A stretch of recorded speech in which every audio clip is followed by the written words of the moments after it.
Sahabat, berjumpa lagi dengan saya, Romo Paulus Warisanto Sookarem, dalam pendalaman iman Katolik Pikat. Kali ini saya mengajak Anda untuk melihat sedikit salah kaprah mengenai Trihari Suci. Ini mungkin ya soal receh saja, receh-receh iman. Tapi mungkin ini memberi kita sedikit pemahaman yang baru dan mungkin juga membuat kita lebih menghayati lagi maknanya. Salah kaprah Trihari Suci. Sebelum kita memulai, mari kita bersama berdoa doa malaikat Tuhan. Demi nama Bapa dan Putra dan Roh Kudus. Amin.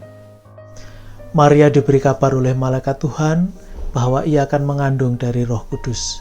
Salam Maria, penuh rahmat Tuhan sertamu, terpujilah engkau di antara wanita, dan terpujilah buah tubuhmu Yesus.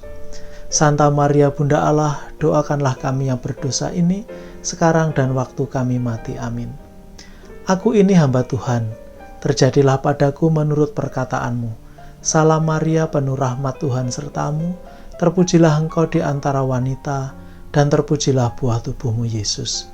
Santa Maria Bunda Allah, doakanlah kami yang berdosa ini, sekarang dan waktu kami mati. Amin. Sabda sudah menjadi daging dan tinggal di antara kita. Salam Maria, penuh rahmat Tuhan sertamu, terpujilah engkau di antara wanita, dan terpujilah buah tubuhmu Yesus. Santa Maria Bunda Allah, doakanlah kami yang berdosa ini, sekarang dan waktu kami mati. Amin. Doakanlah kami ya Santa Bunda Allah, supaya kami dapat menikmati janji-janji Kristus. Marilah kita berdoa. Ya Allah, karena kabar malaikat kami mengetahui bahwa Yesus Kristus Putramu menjadi manusia, curahkanlah rahmat-Mu ke dalam hati kami, supaya karena sengsara dan salibnya, kami dibawa kepada kebangkitan yang mulia, sebab Dialah Tuhan dan pengantara kami. Amin. Sahabat, mulai hari ini, Kamis, seluruh gereja memulai proses Trihari Suci. Nah, yang umum, yang normal, jadi pagi gitu, di gereja katedral ada misa. Misa Krisma. Jadi misa itu untuk memberkati minyak-minyak suci, minyak katekumen, minyak orang sakit, dan minyak krisma. Itu di sana. Lalu pada hari itu juga seluruh imam membaharui janji imamatnya di hadapan uskup. Nah, tapi di banyak keuskupan di Indonesia misalnya yang Anda tahu, misa krisma itu dilakukan hari Selasa atau hari Rabu. Pertimbangannya sederhana. Karena jarak dari paroki ke katedral itu biasanya jauh.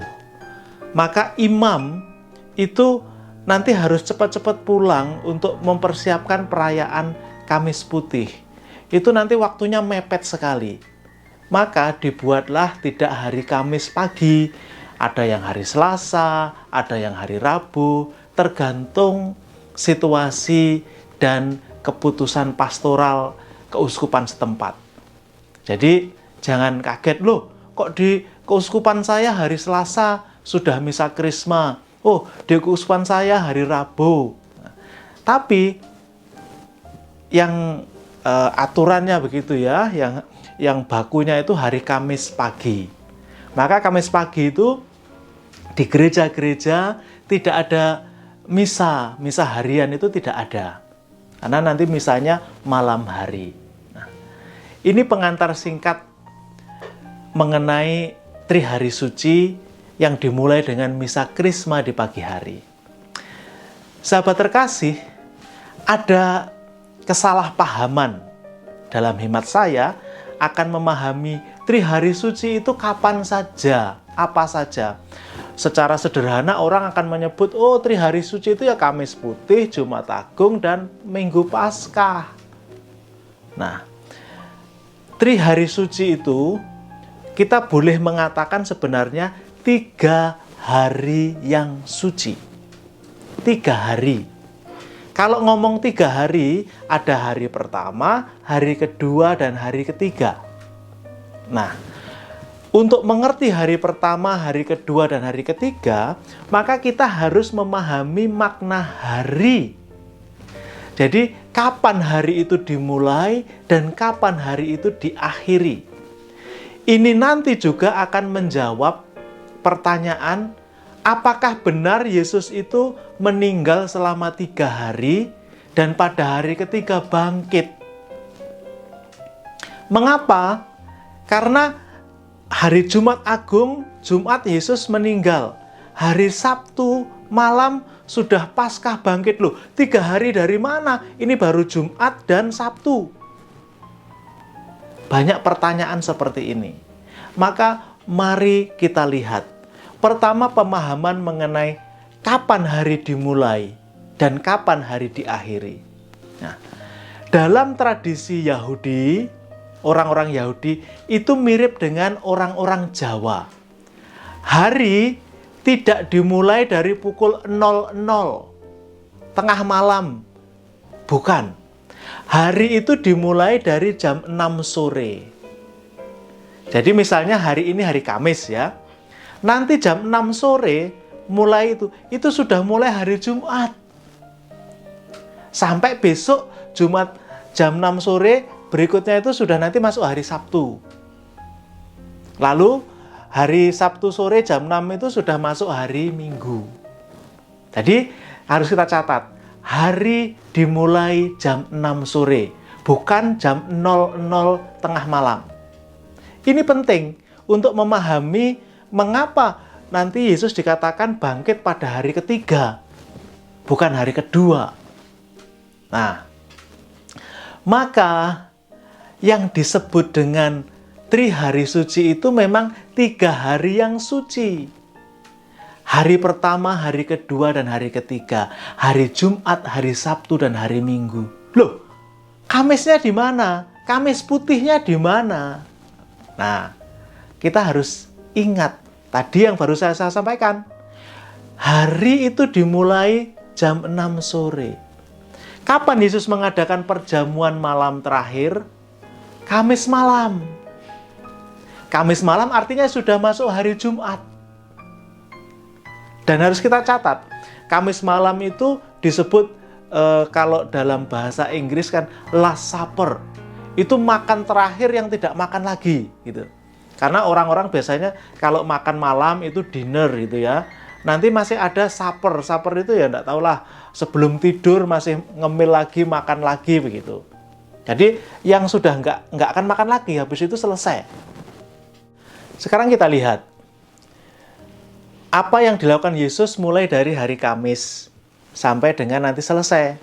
Kalau kita ikuti prosesnya dari kitab suci, itu adalah dari makan malam, pindah ke taman, ditangkap, dibawa ke pengadilan, diadili, kemudian memanggul salib, disalibkan, wafat. Itu dalam 1 hari. Maka boleh dikatakan hari pertama dari Trihari Suci adalah mulai Kamis malam itu atau hari Jumat. Seluruh hari Jumat itu adalah mulai Kamis malam sampai Yesus wafat. Itu hari pertama. Yesus mati kan jam 3 kan? Jam 3 sore. Nah, lalu Yesus langsung dimakamkan.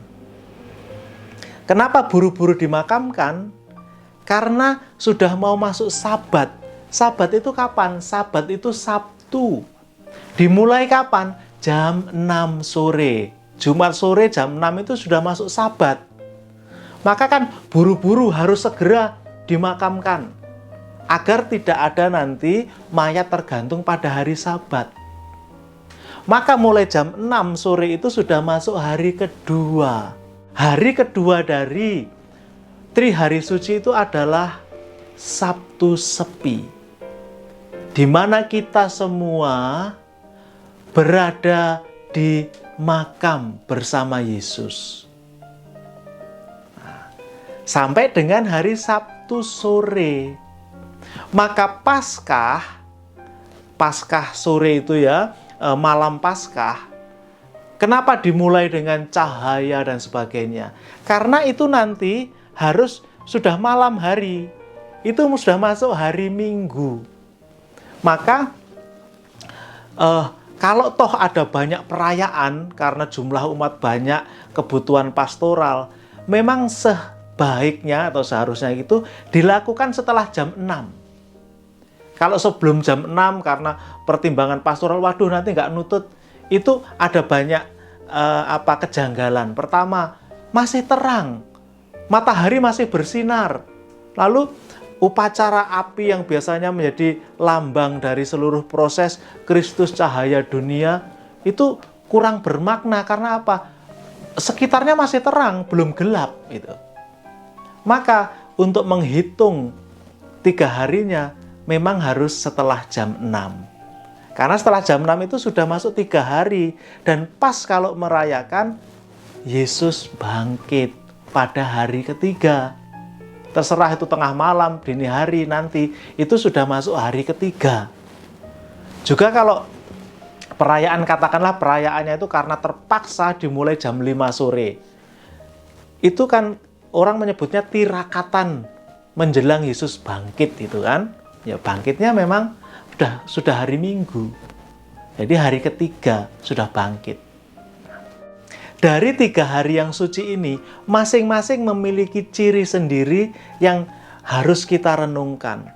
Hari pertama dari 3 hari yang suci adalah ketika Yesus mengadakan perjamuan, membuat perayaan Ekaristi, memberi contoh kasih, membasuh kaki, kemudian masuk ke dalam sengsara, sampai dengan wafat. Kalau Anda mengikuti perayaannya, Kamis Putih malam tidak ditutup dengan berkat. Jadi awalnya ada tanda salib dibuka dan tidak ditutup. Dan hari Jumat, kalau Anda sadari nanti, tidak dibuka dengan tanda salib, tetapi di akhir ada tanda salib, ada berkat. Karena apa? Perayaan Kamis malam ini sampai Jumat itu adalah satu kesatuan. Kemudian sepanjang hari Sabtu itu kita tirakatan. Kita hening bersama Yesus yang sedang di alam maut. Kemudian Sabtu malam sudah masuk hari Minggu, kita tirakatan kebangkitan Tuhan. Sahabat, selamat memasuki Tri Hari yang Suci. Semoga kita bersama akhirnya nanti bangkit bersama Tuhan. Tuhan memberkati.